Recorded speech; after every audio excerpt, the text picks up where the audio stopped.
Fala aí, amantes da pelota, tô na área e se me derrubar é pênalti para falar sobre o maior vexame da história da seleção brasileira e talvez até da história das Copas. Então já deixa seu like, se inscreve no canal, ativa as notificações e deixa seu comentário contando a sua experiência no dia do 7-1. Teve muita gente que foi pegar uma água depois do terceiro gol e quando voltou já estava 5-0. Que isso, hein? Então, sem firulas, vamos pra vinheta. Teoria da Branca de Neve, porque só ter um se eu posso ter sete. Sete. Teoria da Branca de Neve, porque só ter um se eu posso ter sete. A seleção já protagonizou muitos vexames e decepções ao longo do tempo, como a Copa América de 2011, quando desperdiçou 4 cobranças seguidas e foi eliminado para o Paraguai, a Copa de 98, quando o mesmo favorito tomou um 3-0 da França em pleno Stade de France, ou até a Copa de 50, no episódio conhecido como Maracanazo, que o empate garantia o título inédito da seleção, porém ela perdeu de 2-1 para o Uruguai. E mesmo assim, a gente nunca tinha tomado uma goleada como essa nem no videogame. Foi o jogo em que o Brasil sofreu o maior número de gols em jogos de Copa do Mundo. E olha que o zagueiro Dante dizia que conhecia os alemães, hein? Imagina se não conhecesse. Que aquela seleção já não era lá essas coisas, a gente já sabia. Porém, eles eram especialistas em uma coisa: iludir o torcedor. E quem não lembra da Copa das Confederações de 2013? Futebol envolvente, marcação alta, pressão, vitórias convincentes sobre Itália e México, além da goleada na então atual campeã do mundo, Espanha, na decisão. Vale lembrar que após o fiasco da Copa de 2010, quando foi eliminado nas quartas para a Holanda, o Brasil vivia uma reformulação no elenco e também um momento conturbado por causa de manifestações contra e em prol do governo, fazendo inclusive com que a torcida deixasse o protocolo de lado e cantasse o hino nacional à capela. Ali começou uma confiança e identificação com a seleção brasileira que não rolava desde a Copa de 2006. Com isso, era fácil dizer que a Copa era nossa. Felipão, sua comissão técnica conhecida como a Família Scolari e seu elenco saíram da competição como incontestáveis. Entre os insubstituíveis estava Fred, Oscar, Davi Luiz, entre outros. E vale lembrar que o centroavante, que então jogava no Fluminense, marcou 2 gols em cima da Espanha na decisão. E aí veio a Copa de 2014 e Filipão colocou a pressão de ganhar uma Copa em casa sobre 17 estreantes, deixando de fora um Kaká que vinha de um bom momento no Milan, Ronaldinho, que ajudou o Atlético Mineiro a conquistar a Libertadores em 2013, mas isso a gente vai deixar para um outro vídeo, além de Felipe Coutinho, que só tinha 21 anos, porém já despontava como um dos melhores meias do Liverpool, da Inglaterra. Quem também não entrou na lista foi o zagueiro Miranda, que com certeza teria feito a diferença, já que era um dos zagueiros mais regulares da Europa, com grande campanha no Atlético de Madrid, chegando até a final da Champions e conquistando a La Liga. Talvez pela inexperiência, o time se mostrou mentalmente fragilizado ao longo da competição.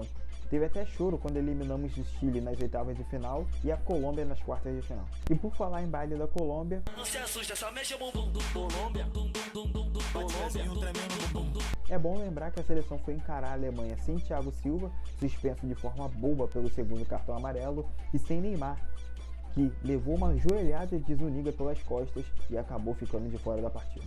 Até hoje, o maior feito na carreira do Zuniga foi essa joelhada aí.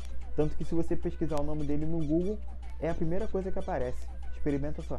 Pelas ausências importantes, muito se especulou sobre como o Filipão deveria escalar o time e como os jogadores iriam se comportar durante a partida. Mas quem acertou em cheio foi o jornalista André Rizek. Coragem, Filipão. O meio-campo da Alemanha não marca muito. Escala o William, deixa os 3 volantes para depois. Joga sem medo, como o Brasil, disse o jornalista em seu Twitter. Infelizmente, em vez do técnico ouvir a voz da razão, ele escalou o Bernard, alegria nas pernas. Se tivesse colocado o William, teria sido só 7-2. Quem também protagonizou uma pérola foi Dante, que na época defendia o Bayern de Munique. Com a responsabilidade de substituir Thiago Silva, que já falamos que foi suspenso, ele deu uma entrevista falando que conhecia os alemães e que o idioma poderia ser fator primordial para escutar a comunicação deles. Como podem ver, deu certo. E deu tão certo que em 30 minutos tomamos só 5 gols.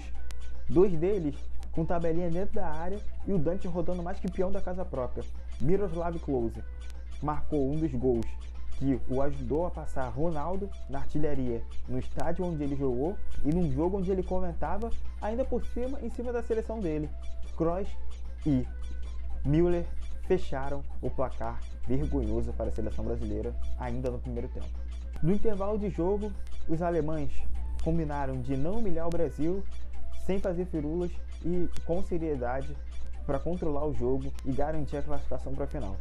E o resultado disso foram mais 2 gols de Schürrle, que entrou no intervalo e mandou as bolas para a rede. Anos depois, em entrevista ao Aqui com Benja, o goleiro da partida, Júlio César, disse, abre aspas, e teve lances que a Alemanha poderia ter feito mais, cara. Tem um lance do Ozil que eu acho que ele perdeu o gol de propósito. Nunca fez isso pra ninguém, mas eu acho que ele perdeu.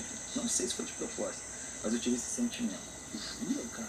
Não que tenha perdido de propósito, mas ele chegou meio displicente na jogada. Foi um lance que ele entra cara a cara comigo e ele está pra fora. Que aí o Schweinsteiger sai do meio campo, vai lá na frente e dá um esporro nele. Né? Isso já estava quanto? Ele falou em alemão, obviamente eu não entendo alemão. Mas aí eu pensei, falei, pô, que filho, né? E o cara tá ganhando de sério, E a gente pode falar de tática, a gente pode falar de emocional, a gente pode falar de vários fatores, mas todo mundo sabe quem foi o verdadeiro culpado. Depois de ser questionado pelo jornal inglês The Sun, Mick Jagger ironizou a fama de pé frio e disse que pode ter sido responsável pelo primeiro gol, mas não pelos outros 6. Mó otário. Depois da partida, todos estavam perplexos com o que viram no Mineirão. Gente chorando, gente rindo, gente fazendo meme, porém todos completamente surpresos com o fato de terem presenciado o Mineiraço. Só que, mesmo assim, teve gente que acertou o resultado e ainda faturou uma grana. As 3 grandes casas britânicas pagavam muito bem pelo resultado. Paddy Power e William Hill pagavam 500 libras para cada libra apostada e a Ladbrokes pagava o dobro, 1000 libras para cada libra apostada. E teve até brasileiro que não acreditou no potencial da seleção e levou o prêmio por isso. Um paranaense apostou no resultado em um bolão com mais de 148 mil participantes e levou uma TV para casa. E com esse moleque sortudo e que surfou no sofrimento alheio, a gente encerra o Ficou na História de hoje. Se gostou, deixa aquele like, faz aquele negócio todo que a gente já falou no início do vídeo, fortalece com a inscrição no seu canal e até o próximo vídeo. Valeu!